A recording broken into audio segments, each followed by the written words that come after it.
Hey all, I'm here speaking to the void once more, and today I'm looking into something that my show hasn't actually touched on yet, and that's a movie with a budget. Everything up till now has been either independent, small, or, well, full moon, which you can never accuse most of their things of having a budget more than the loose change in their pockets. Today I'm going to be talking about Life, a much more recent film than any of the other ones. Came out about 2017 and was actually made a decent splash at the time. In fact, when it came out, there's a lot of rumors circulating that it was going to be a prequel to Venom. Didn't actually, but actually, after having watched this film, one quick rewrite and it could actually serve in that vein pretty well. So, life is well, the story. The plotline is actually pretty basic overall. Then a crew on the International Space Station is receiving receiving a set of samples from Mars, and upon doing some soil tests, discover a microscopic organism which slowly evolves, and the predictable thing happens: monster rampage on a space station.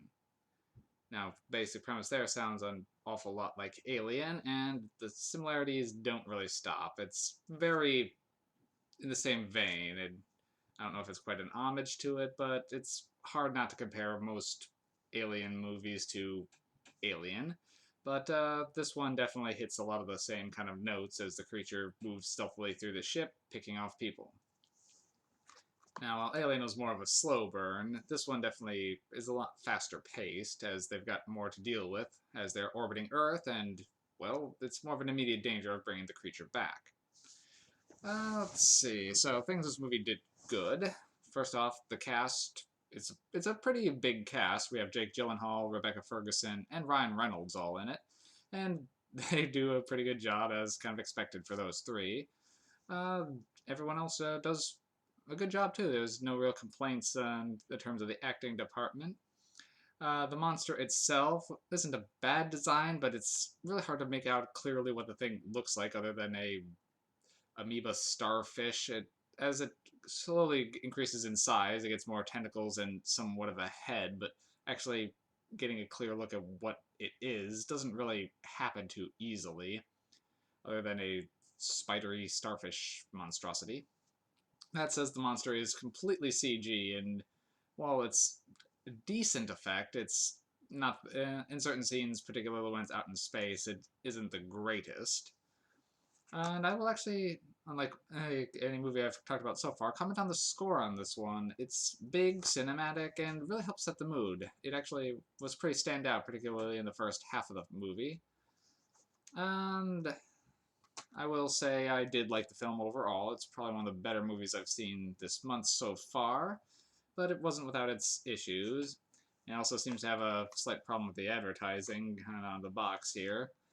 Uh, the back actually referenced the monster being the reason for the extinction of life on Mars.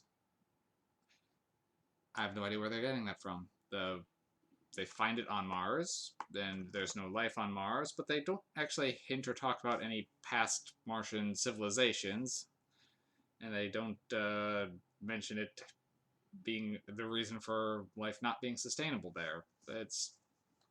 I think the box is just engaging in some hyperbole, particularly with an ending you won't see coming. Now, having just read that little bit, it made the ending very easy to see coming. If you're expecting a twist, you'll spot the twist a mile away. I won't say what it is, but be forewarned there. It's okay. It's not the most satisfying, but it's...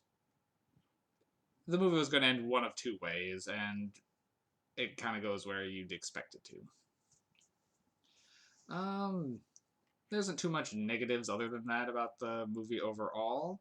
I do recommend giving it a look, especially since modern horror does seem to be on a bit of a resurgence for bigger budget films, so giving them a little bit of love help things encourage in that rate.